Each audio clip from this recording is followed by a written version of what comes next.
Hillary has worked very long and very hard over a long period of time, and we owe her a major debt of gratitude for her service to our country.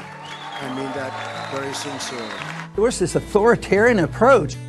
We do not want to do anything to encourage more illegal immigration into this country. We have to stop the inflow of illegals coming into our country. Mexican government's policies are pushing migration north. The Mexican government is much smarter, much sharper, much more cunning, and they send the bad ones over because they don't want to pay for them, they don't want to take care of them. Look, I voted numerous times when I was a senator to spend money to build a barrier to try to prevent illegal immigrants from coming in.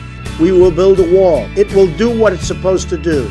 Keep illegal immigrants out. If they've committed transgressions of whatever kind, they should be obviously deported. And some of these people are causing tremendous problems. All you have to do is look at the crime wave. If I'm elected, they're going to be out of there day one. I voted for border security, and some of it was a fence. I don't think we ever called it a wall. Maybe in some places it was a wall. We're going to have a border. It's going to be a real border.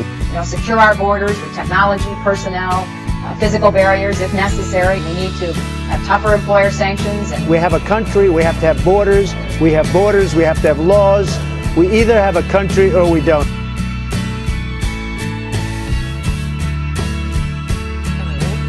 Yeah, let him hold it. Let him.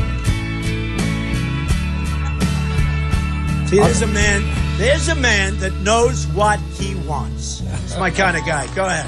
Well, this might shock you, but we have something in common. Good. Respect for human life. Thank you. Okay? Now, I have two comments on my deep respect for human life. Okay? Number one, you can comment on my objections. Number one and number two. Okay? Number one, I'm opposed to the murder of unborn babies being legal. Number two, I'm opposed to our wasting our military in the Middle East on behalf of Zionist Israel. Thank you. Okay. All right, well, let me just tell you that Israel is a very, very important ally of the United States, and we are going to protect them 100%. 100%. They've been our most reliable. It's our true friend over there, and we're going to protect Israel 100%. As to number one, we're with you. Okay. It's a great thing for history. George Washington, Thomas Jefferson, William Howard Taft, and President Barack Obama. One young girl traced them all back to one common ancestor. They're all cousins and all grandsons of John Lackland. It's the first family tree of its kind.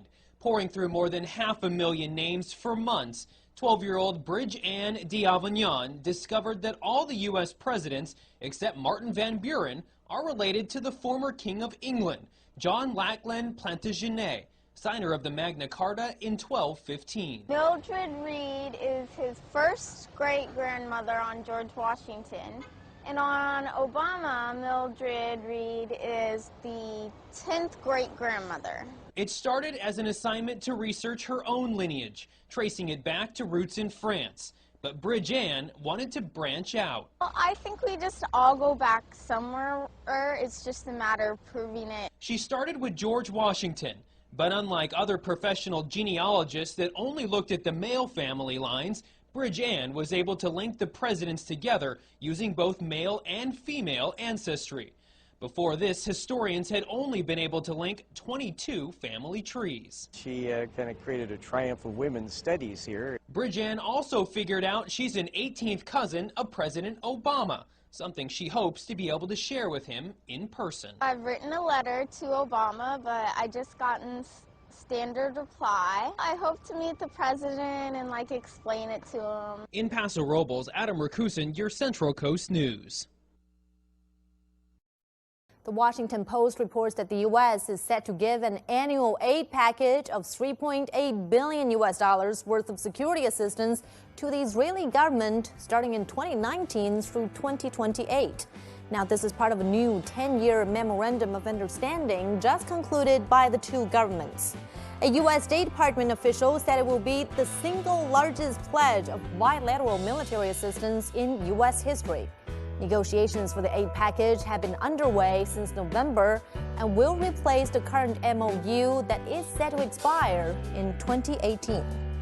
We may not have always agreed on every detail, but we've always shared an unwavering, unshakable commitment to our alliance and to Israel's future as a secure and democratic homeland for the Jewish people. It would be a serious mistake for the United States to abandon our responsibilities or cede the mantle of leadership for global peace and security to anyone else. Well, a money-based economy produces incentive, but it also produces incentive for corruption, payoffs, paying off senators, various corporations buying senators. It's never been a democracy. We've never had a democracy.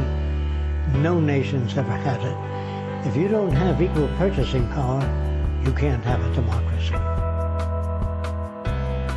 Donald Trump and Hillary Clinton are related. Find more genealogy blogs at FamilyTree.com. It has been said that if you go back far enough, we are all related to one another. Whether or not you consider two people to be related to each other may depend on how far you want to go with the distant cousin concept. Whenever someone discovers that two famous people are related, it tends to make the news, especially if the two people seem mismatched. Genie.com posted an article on their blog titled "Donald Trump and Hillary Clinton are related, and this is how?" It definitely got some attention. Part of the reason why people got interested in this discovery is that both Hillary Clinton and Donald Trump are running for President of the United States at the time the Genie.com blog was posted. As you may know, Hillary Clinton is running for the Democratic nomination for President of the United States.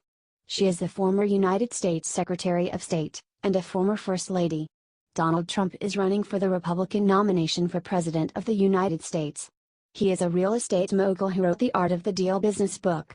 There is a chance that the two could face off against each other in November of 2016. These two individuals do not appear to have much in common with each other, if anything. So, how are these two people related? Genie.com notes that they are actually 19th cousins.